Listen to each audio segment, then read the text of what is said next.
Hello, Jake. You are up last, sir. Hey, Bart. Jake, where are you playing out of? Knoxville home game. Oh, we've done hands from this home game before. Yeah. This is the only place you play in this Knoxville home game? Yeah, I play Knoxville home games like 6 days a week. Knoxville, Tennessee or Kentucky? Tennessee. All right, Knoxville home game. And how deep are you guys? 1250, and we're playing a 1-3 game that's uncapped. So deep 1-3. Okay. Yep. All right, start us off. So pre-flop, I'm early position. Folds to me. I have ace of diamonds, king of spades, and I raise to $12, which is my standard size. All right, so hero from EP, ace of diamonds, king of spades to 12. Okay. Yep. So the button calls, and then the blinds both call. Button call, small blind, and big blind call. Just a no straddle in his hand, huh? No straddle.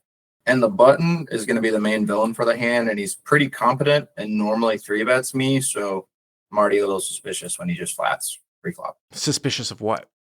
They just kind of count. Oh, okay. Well, that he doesn't have a strong hand. Like he's got a pocket pair or something like that. Okay. So 4 ways, the pot's 48. Hero from early position raises to with ace king offsuit to 12. The button, small blind, and the big blind call. Okay. What's the flop? So the flop's pretty good. It's king of clubs, jack of spades, 6 of spades. King of clubs, jack of spades, 6 of spades. So you flop top pair, top kicker. It's a 2 Broadway board that is obviously draw heavy and connected. Okay. So the blinds check. I bet 25, and only the button calls. Hero bets 25. Button calls. Fold. So, and the pot is probably just, I'm going to call it 100, even though it's just a little bit shy of 100. I'm just trying to think about the sizing here. King of clubs, jack of spades, 6 of spades. Hero has ace of diamonds, king of spades. So you have the king of spades in your hand. Top pair. It's a connected Broadway type of board. I would still, especially the more home game-ish, the more I would probably just bet larger here, even if it was 4 ways. I would probably bet something like 35 or 40. Now, again, some people can take the opposite sort of approach, and they're like, oh, I'm going to check everything that's super multi-way from early position and have people stab at it. And my retort to that is that these boards aren't stabbed at as much as, say, like ragged boards, and I just want to get as much value as possible, and you get as much value. I mean, the times to get thin value is usually early on in the hand when less cards have come out. So you bet 25 and the button calls and your head's up. Okay, by the way, the button called next to act, which, should be somewhat stronger. And a good example, I'm not saying the guy would do this, is like if you put yourself on the button and you had jack 10 suited and you've got 2 guys in the blinds behind you, and the c-better and the pre-flop raiser c-bets king jack 6 for at least half pot sizing, you're not really supposed to continue with jack 10 with 2 guys behind you. But if you were heads up, of course you would. He calls next to act. Okay, so the pot's $100. Yep. So the turn is the 6 of clubs. All right, the 6 of clubs, king of clubs, jack of spades, 6 of spades. The turn is the 6 of clubs. Okay, that's kind of a brick. I mean, it is a brick, right? Yeah, I think it's a really good card for me, and I realized that I bet the flop pretty small. So I decided to make up for some of that on the turn, and I overbet for 150. 150? Wow. So hero bets 150.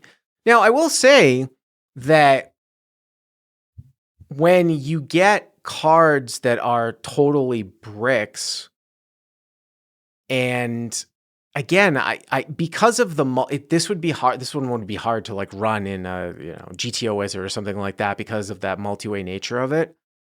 But I think where you can sort of look at this as a comparison is because of the fact that it's not heads up on the flop, and the guy in the button has 2 people to act like sort of left behind him. You can almost treat the turn as a 6 as a blank because he called the flop. If you were actually heads up with him on the flop and it was just him and you bet the flop and he called, the 6 could not be considered a pure blank because he could have some 6x. Here he can't. So in a situation where he calls and there's 2 people left to act behind him, you almost look at this card like it's the same as like a red deuce. So we have seen situations where you certainly can overbet boards like this on complete bricks, like a red deuce or a red 3. So I don't really have that much of an issue with the bet. The board is extremely draw heavy. I would like to have like aces here instead of ace king, but okay. So you bet 150. Yeah, and this is where the hand gets interesting. The villain thinks for maybe 30, 45 seconds and then raises to 400. So the button raises to 400. Again, this is one where you look at when they talk about like live node locking. What is live node locking? It's putting in hands in a situation that aren't theoretically supposed to be there. And how would that affect the ranges? So, for example, the things that always jump out at me here in a home game is, okay, well, does he call with like 5-6 next to act on the flop? Does he have a hand like Jack 6 suited or King 6 or something like that he plays pre-flop? Because if you start to throw some of those hands in, then he's going to have some value hands. If he doesn't have hands that he's not really supposed to have, I don't know what this raise represents, to be perfectly honest with you, besides him having quad 6s. I mean, if he's going to 3-bet out pocket kings and pocket jacks, and he's not going to call the flop with a single 6, like he shouldn't because it's multi-way, there is no value that he can have here besides quad 6s. So another thing with the suit distribution on the flop, with the 6 being a spade, he couldn't have run into a 6 with something like 6-7 of spades. Right. That's why it's a brick, right? I mean, if it was king of spades, jack of spades, 6 of hearts, then he could have 6x, right? For trips and spades. But he can't. I also think this player is always raising pocket 6s on the flop. Well, I mean, that makes a big... Well, then he has no value then, right? Yeah. So that's kind of what I was thinking. And with the king of spades, that also makes it so he can't have like king 10 of spades, king 9 of spades. So I told myself I was going to call across spade rivers, and I made the call. I mean, but I mean, again, and I think the chat has rightly pointed out, I mean, this is a home game. You raised it to 12, and you only bet 25 on the flop. So he could have a 6 breaking theory. This is what I'm talking about. Like, if he always 3-bets kings and jacks, and he never has a 6 because it's multi-way, then he has no value, especially if you said he raised pocket 6s. But the reality is that, yeah, maybe he does have 7-6 suited. Maybe he has ace-6. Another hand I lose to is king jack, but I think king jack suited is 3-betting pre-flop most of the time. Yes, king jack is top 2. That would have to be flatted and then raised on turn. I don't know if king jack actually raises to a 150 overbet on the turn. Maybe. I don't think so, because they now lose to aces. Also, 6-6 being quads versus an overbet. A lot of times when you have such a thick nut hand here, you don't want to necessarily raise all that much. And it's not necessarily a slow play, fast play thing, but if you're starting to polarize yourself, I don't know what possible hand could be raised here against your overbet sizing, I guess is the point that I'm making here.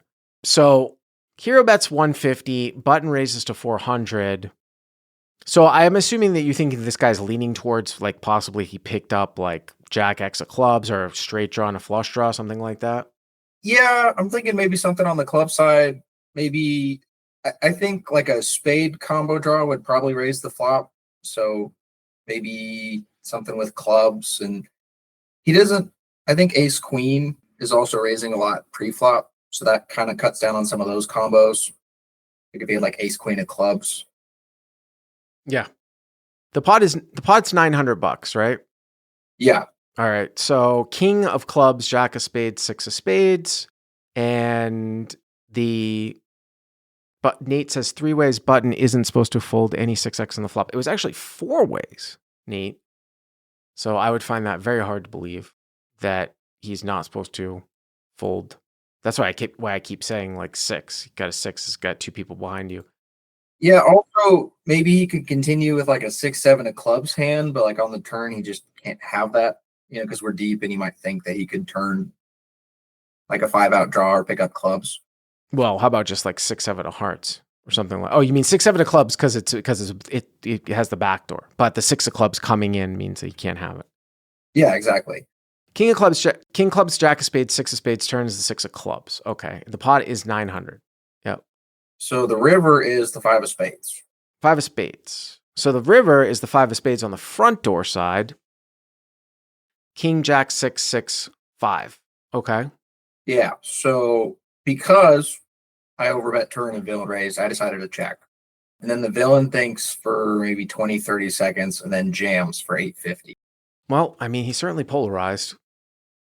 The clubs didn't come off. I mean, here's the thing, like, it's hard for me to necessarily give an answer. If you think, I mean, you seem to be making a lot of assumptions about how you think that this villain has a lot of tendencies that you think you have, that you think you have down. Like, he fast plays hands. So if he tends to fast play hands, he's going to have less value now, besides having 6x, meaning like raising pocket sixes on the flop, maybe raising king jack on the flop.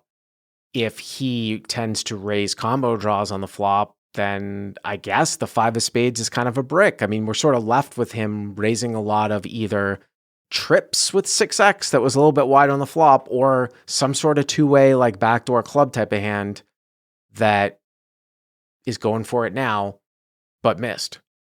Yeah, so I think it's also kind of hard for him to have spades because I have the king of spades, and I think a lot of like nut spades, like ace 5, ace queen, ace jack. Well, you can't have ace jack of spades. Ace 10 of spades would 3-bet pre-flop.